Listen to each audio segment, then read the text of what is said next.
आज डॉक्टर बाबा साहेब अंबेडकर की जयंती है। वैसे तो इस दिन देश को डॉक्टर अंबेडकर के योगदान को याद करना चाहिए, लेकिन कुछ लोग ऐसे भी हैं जो आज के दिन का फायदा उठाकर डॉक्टर अंबेडकर के नाम से हिंदू धर्म को निशाना बना रहे हैं। ये सही है कि डॉक्टर अंबेडकर ने अपने पूरे जीवन में हिंदू धर्म की कुरीतियों के खिलाफ जबरदस्त संघर्ष किया और सामाजिक न्याय के लिए आवाज उठाई, लेकिन ये पूरा सच नहीं है। डॉक्टर अंबेडकर की विचारधारा का एक दूसरा पहलू भी है, लेकिन अफसोस की बात है कि बाबा साहेब के नाम पर हिंदू धर्म को कोसने वाले कभी उनकी विचारधारा का दूसरा पक्ष आपको नहीं बताते हैं। वो आपको कभी ये नहीं बताएंगे कि डॉक्टर अंबेडकर ने इस्लाम धर्म और उसे मानने वाले मुसलमानों के बारे में क्या कहा था। इसलिए आज मैं आपको खरी बात में तथ्यों, तर्कों और सबूतों के साथ बताऊंगा कि डॉक्टर अंबेडकर के इस्लाम के बारे में क्या विचार थे। मैं आज आपको बताऊंगा कि बाबा साहेब ने साफ तौर पर कहा था कि मुसलमान देशभक्त नहीं होते हैं।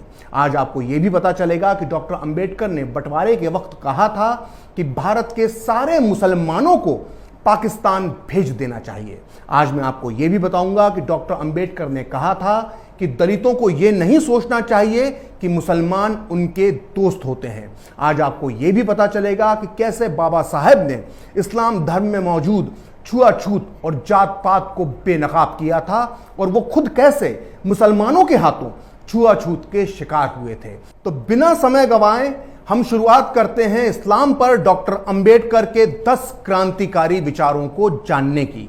बाबा साहेब का मुसलमानों के बारे में पहला विचार यह था कि मुसलमान देशभक्त नहीं होते हैं। जी हां, डॉक्टर अंबेडकर ने साफ साफ कहा था कि मुसलमान भारत को अपनी मातृभूमि नहीं मानते हैं, और ये बात उन्होंने लिखी है पाकिस्तान और द पार्टीशन ऑफ इंडिया में, जिसका हिंदी अनुवाद पाकिस्तान अथवा भारत का विभाजन इस वक्त मेरे हाथ में है। इस किताब के पेज नंबर 332 पर डॉक्टर अंबेडकर लिखते हैं कि इस्लाम एक बंद खिड़की की तरह है जो मुसलमानों और गैर मुसलमानों के बीच भेद करता है। इस्लाम में जिस भाईचारे की बात की गई है वो मानवता का भाईचारा नहीं है, बल्कि उसका मतलब सिर्फ मुसलमानों का मुसलमानों से भाईचारा है। मुसलमानों के भाईचारे का फायदा सिर्फ उनके अपने लोगों को ही मिलता है, और जो गैर मुस्लिम हैं उनके लिए इस्लाम में सिर्फ घृणा और शत्रुता ही है। मुसलमानों की वफादारी उस देश के लिए नहीं होती जिसमें कि वो रहते हैं, बल्कि उनकी वफादारी अपने धर्म के लिए होती है जिसका कि वो पालन करते हैं।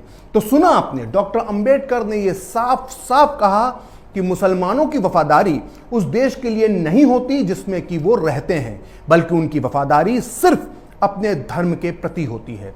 तो आइए अब आगे बढ़ते हैं और बात करते हैं इस्लाम पर डॉक्टर अंबेडकर के दूसरे विचार की, जिसमें उन्होंने कहा था कि भारत के सारे मुसलमानों को पाकिस्तान भेज देना चाहिए। दरअसल जब पाकिस्तान की मांग उठी थी तो बाबा साहेब का मानना था कि अगर बंटवारा होता है तो भारतीय इलाके के सारे मुसलमानों को पाकिस्तान भेज देना चाहिए, और इसके लिए उन्होंने 1923 में टर्की और ग्रीस के बीच हुए एक समझौते का उदाहरण दिया था, जिसके तहत ग्रीस में रहने वाले सारे मुसलमान टर्की भेज दिए गए थे और टर्की में रहने वाले सारे ईसाई ग्रीस चले गए थे। अंबेडकर ने इसी को आधार बनाकर अपनी किताब के पेज नंबर 123 पर लिखा है कि जनसंख्या के तबादले का मजाक उड़ाने वालों को इन देशों यानी टर्की और ग्रीस की अल्पसंख्यकों की समस्या का अध्ययन करना चाहिए, ताकि वो जान पाएं कि अल्पसंख्यकों से जुड़ी समस्या का एकमात्र हल जनसंख्या की अदला बदली ही है। सांप्रदायिक शांति स्थापित करने का टिकाऊ तरीका अल्पसंख्यकों की अदला बदली ही है। यह व्यर्थ होगा कि हिंदू और मुसलमान एक दूसरे को संरक्षण देने के ऐसे उपाय खोजने में लगे रहें जो इतने असुरक्षित पाए गए हैं। यदि ग्रीस, टर्की और बुल्गारिया जैसे सीमित साधनों वाले छोटे छोटे देश भी ये काम पूरा कर चुके हैं, तो ये मानने का कोई कारण नहीं है कि हिंदुस्तानी ऐसा नहीं कर सकते। यानी डॉक्टर अंबेडकर का यह मानना था कि विभाजन के समय भारत और पाकिस्तान के बीच पूरी तरह से हिंदू और मुस्लिम आबादी की अदला बदली हो जाना चाहिए, लेकिन पाकिस्तान ने तो करीब करीब सारे हिंदू भारत भेज दिए, लेकिन मुस्लिम तुष्टीकरण की नीति की वजह से भारत ने ऐसा नहीं किया। और इसका क्या अंजाम होगा और इसका क्या अंजाम हुआ, इस पर भी डॉक्टर अंबेडकर ने अपनी बात रखी थी।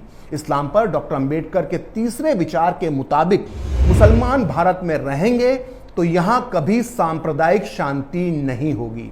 अंबेडकर की सोच का सबूत है उनकी ये किताब। इसके पेज नंबर 125 पर वो लिखते हैं कि ये बात स्वीकार कर लेना चाहिए कि पाकिस्तान बनने के बाद भी हिंदुस्तान सांप्रदायिक समस्या से मुक्त नहीं हो पाएगा।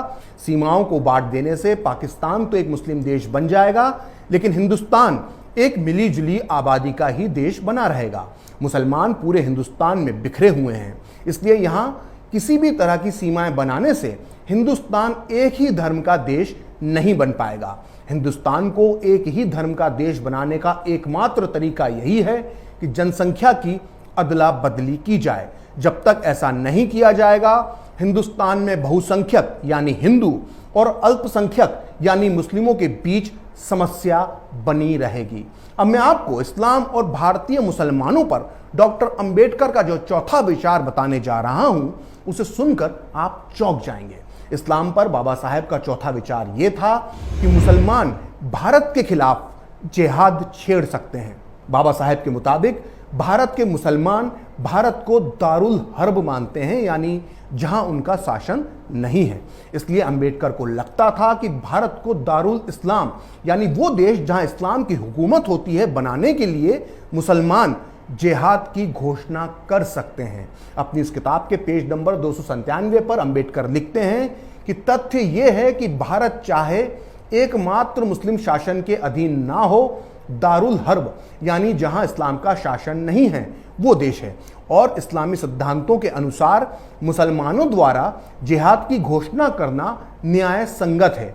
वे जिहाद की घोषणा ही नहीं कर सकते बल्कि उसकी कामयाबी के लिए विदेशी मुस्लिम शक्ति यानी किसी मुस्लिम देश की मदद भी ले सकते हैं।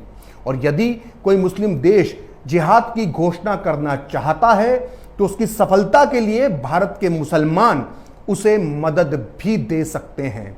तो सुना आपने, डॉक्टर अंबेडकर ने साफ साफ कहा था कि मुसलमान न केवल इस्लाम की स्थापना के लिए भारत में जिहाद छेड़ सकते हैं बल्कि इसके लिए वो किसी मुस्लिम मुल्क की मदद भी ले सकते हैं या उसे अपनी मदद भी दे सकते हैं। आपने अक्सर देखा होगा कि भारतीय मुसलमान अक्सर अरब देशों की धौंस देते रहते हैं। खैर, इस्लाम पर डॉक्टर अंबेडकर का पांचवा विचार यह था कि मुसलमान कभी भी हिंदुओं की सरकार को स्वीकार नहीं करेंगे। बाबा साहेब की बात आज काफी हद तक सच नजर भी आ रही है। दरअसल मुस्लिम समाज मोदी की सरकार को इस देश की सरकार नहीं बल्कि हिंदुओं की सरकार समझता है। यानी आज की इस मुस्लिम सोच को डॉक्टर अंबेडकर बहुत पहले ही पहचान गए थे। उन्होंने अपनी किताब के पेज नंबर 303 पर लिखा था, हिंदुओं से नियंत्रित और शासित सरकार की सत्ता मुसलमानों को किस सीमा तक स्वीकार होगी, इसके लिए ज्यादा माथापच्ची करने की जरूरत नहीं है।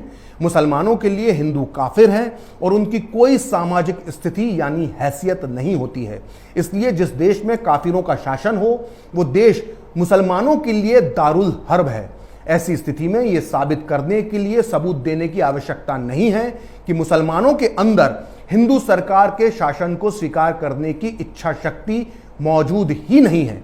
अंबेडकर आगे लिखते हैं कि जब खिलाफत आंदोलन के दौरान मुसलमानों की मदद के लिए हिंदू काफी कुछ कर रहे थे, तब भी मुसलमान ये नहीं भूले कि उनकी तुलना में हिंदू निम्न और घटिया कौम है। तो सुना आपने, डॉक्टर अंबेडकर का मानना था कि मुसलमान अपनी तुलना में हिंदुओं को एक घटिया कौम मानते हैं। आइए अब मैं आपको बताता हूं इस्लाम पर डॉक्टर अंबेडकर का छठा विचार, जिसमें उन्होंने कहा था कि मुसलमान शरिया के कानून को देश के कानून से भी ऊपर मानते हैं। अंबेडकर की ये बात आज भी कई मौकों पर सही साबित हो जाती है। उन्होंने अपनी किताब के पेज नंबर 294 पर लिखा था कि इस्लाम ये कहता है कि अगर किसी गैर मुस्लिम देश में मुसलमानों के कानून यानी शरिया और उस देश के कानून के बीच विवाद पैदा हो जाए तो इस्लामिक कानून को ऊपर यानी सही माना जाए। इस तरह मुसलमानों के लिए यह सही माना जाएगा कि वो मुस्लिम कानून का पालन करें और उस देश के कानून को ना माने जिसमें कि वो रहते हैं। अगर आपको लगता है कि डॉक्टर अंबेडकर ने सिर्फ हिंदू वर्ण व्यवस्था, छुआछूत और जातिगत भेदभाव के खिलाफ ही बोला या लिखा था, तो फिर आपको सिर्फ अधूरी जानकारी दी गई है। डॉक्टर अंबेडकर ने भारतीय मुसलमानों के अंदर मौजूद जाति व्यवस्था, भेदभाव और छुआछूत के खिलाफ भी अपने विचार रखे थे। आपको अब तक डॉक्टर अंबेडकर के बारे में बार बार ये बताया गया होगा कि कैसे उन्हें बचपन में बैलगाड़ी से उतार दिया गया था, कैसे उन्हें स्कूल में अलग से पानी पीना पड़ता था, कैसे नाई ने उनके बाल काटने से मना कर दिया था और कैसे बड़ौदा में रहने के लिए उन्हें घर नहीं मिला था। लेकिन कभी आपको किसी ने भी ये नहीं बताया होगा कि कैसे मुस्लिम समाज के कुछ लोगों ने भी डॉक्टर अंबेडकर के साथ छुआछूत और भेदभाव का बर्ताव किया था। तो आइए जानते हैं इसी से जुड़े इस्लाम पर डॉक्टर अंबेडकर के 7वें विचार को, जब खुद उनके साथ मुसलमानों ने छुआछूत का व्यवहार किया था। ये बात मैं नहीं कह रहा, बल्कि ये बात खुद डॉक्टर अंबेडकर ने अपनी लघु किताब वेटिंग फॉर ए वीज़ा में लिखी है। इस किताब को बाकायदा अमेरिका की कोलंबिया यूनिवर्सिटी में कोर्स में पढ़ाया जाता है। अंबेडकर ने इस किताब के 4थे अध्याय में 1934 में अपनी दौलताबाद यात्रा का जिक्र करते हुए लिखा है कि वो रमज़ान का महीना था। हमने दौलताबाद किले के बाहर बने तालाब में हाथ मुंह धोए थे कि एक बूढ़ा मुसलमान चिल्लाते हुए बोला कि तुम अछूतों ने इस तालाब के पानी को गंदा कर दिया। थोड़ी ही देर में कई मुसलमान जमा हो गए और हमें गालियां देने लगे कि तुम अछूतों का दिमाग खराब हो गया है, तुम्हारी औकात क्या है, तुम्हें सबक सिखाने की ज़रूरत है। हमने समझाने की कोशिश की, लेकिन मुसलमान हमारी बात सुनने को तैयार नहीं थे। वो हमें इतनी गंदी गंदी गालियां दे रहे थे कि हम भी बर्दाश्त नहीं कर पा रहे थे। वहाँ दंगे जैसे हालात बन गए थे और हत्या भी हो सकती थी। तब मेरा धैर्य खत्म हो गया। मैंने थोड़ा गुस्से में पूछा कि क्या तुमको तुम्हारा धर्म यही सिखाता है? क्या तुम ऐसे किसी अछूत को पानी लेने से रोकोगे जो मुसलमान बन जाए? ये सुनकर वो चुप हो गए। इस किस्से से साफ होता है कि कैसे एक अछूत हिंदू मुसलमान के लिए भी अछूत ही होता है। अक्सर कुछ लोग जय भीम और जय मीम के नारे लगाते हैं। दरअसल ये नारा आज भारतीय राजनीति में एक फैशन बन गया है। लेकिन मुस्लिम दलित एकता पर डॉक्टर अंबेडकर क्या सोचते थे, ये कोई आपको नहीं बताता, क्योंकि ये बताने पर जय भीम जय मीम का नारा खोखला साबित हो जाएगा। तो आइए बात करते हैं इसी नारे से जुड़े डॉक्टर अंबेडकर के इस्लाम पर विचार नंबर 8 की, जिसमें बाबा साहब ने कहा था कि दलित मुसलमानों को अपना दोस्त नहीं माने। 1947 में बंटवारे के बाद जब पाकिस्तान के साथ हैदराबाद के निजाम के रजाकारों ने भी दलितों पर अत्याचार किया, तो डॉक्टर अंबेडकर ने 27 नवंबर 1947 को एक प्रेस कॉन्फ्रेंस में जो कहा वो छपा है इस किताब में, जिसका नाम है डॉक्टर अंबेडकर जीवन चरित्र में। और इस किताब को लिखा है महान लेखक पद्म भूषण से सम्मानित धनंजय कीर ने। इस किताब के पेज नंबर 379 के मुताबिक डॉक्टर अंबेडकर ने उस दिन कहा था कि पाकिस्तान के चक्कर में फंसा दलित समाज हर उपलब्ध मार्ग और साधन से भारत आ जाए। मैं कहना चाहता हूं कि पाकिस्तान और हैदराबाद रियासत के मुसलमानों पर भरोसा करने से दलित समाज का विनाश होगा।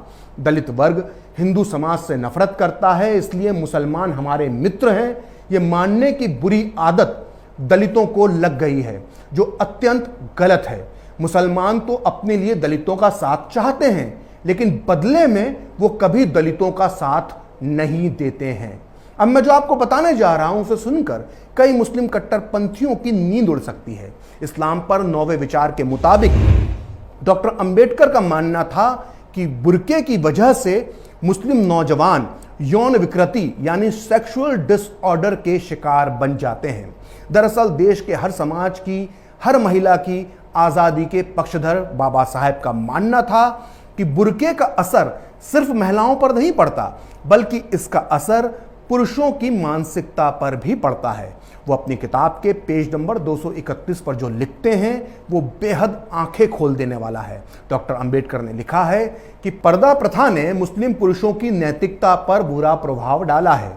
पर्दा प्रथा के कारण कोई मुसलमान अपने घर परिवार से बाहर की महिलाओं से कोई परिचय नहीं कर पाता। घर की महिलाओं से भी उसका संपर्क यदा कदा बातचीत तक ही सीमित रहता है। महिलाओं से पुरुषों की ये पृथकता निश्चित रूप से पुरुषों के नैतिक बल पर विकृत प्रभाव डालती है। यह कहने के लिए किसी मनोवैज्ञानिक विश्लेषण की जरूरत नहीं है कि ऐसी सामाजिक प्रणाली से जो पुरुषों और महिलाओं के बीच के संपर्क को काट दे, उससे यौनाचार के लिए ऐसी अस्वस्थ प्रवृत्ति पैदा होती है जो अप्राकृतिक गंदी आदतों और अन्य साधनों को अपनाने के लिए प्रेरित करती है। ऐसा नहीं है कि पर्दा प्रथा हिंदुओं में नहीं है, लेकिन इस्लाम में पर्दा प्रथा को धार्मिक मान्यता मिली हुई है, जबकि हिंदुओं में ऐसा नहीं है। हिंदुओं की तुलना में मुसलमानों में पर्दा प्रथा की जड़ें काफ़ी गहरी हैं। इसमें कोई शक नहीं कि भारत के हर समाज में, चाहे वो हिंदू हो या मुसलमान, दोनों में सामाजिक बुराई मौजूद है। लेकिन इस्लाम पर बाबा साहेब के 10वें विचार के मुताबिक डॉक्टर अंबेडकर का यह मानना था कि मुसलमानों ने अपने सामाजिक सुधार के लिए कोई आंदोलन नहीं किया और वो समाज सुधार के प्रबल विरोधी होते हैं। उन्होंने हिंदुओं की इस बात की तारीफ की थी कि वो कम से कम अपनी सामाजिक बुराई को स्वीकार तो करते हैं, लेकिन मुसलमान अपने समाज के अंदर मौजूद बुराई को कभी स्वीकार नहीं करते।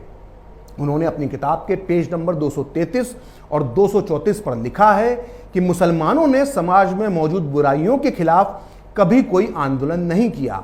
हिंदुओं में भी सामाजिक बुराइयां मौजूद हैं, लेकिन अच्छी बात यह है कि वो अपनी इस गलती को मानते हैं और उसके खिलाफ आंदोलन भी चला रहे हैं।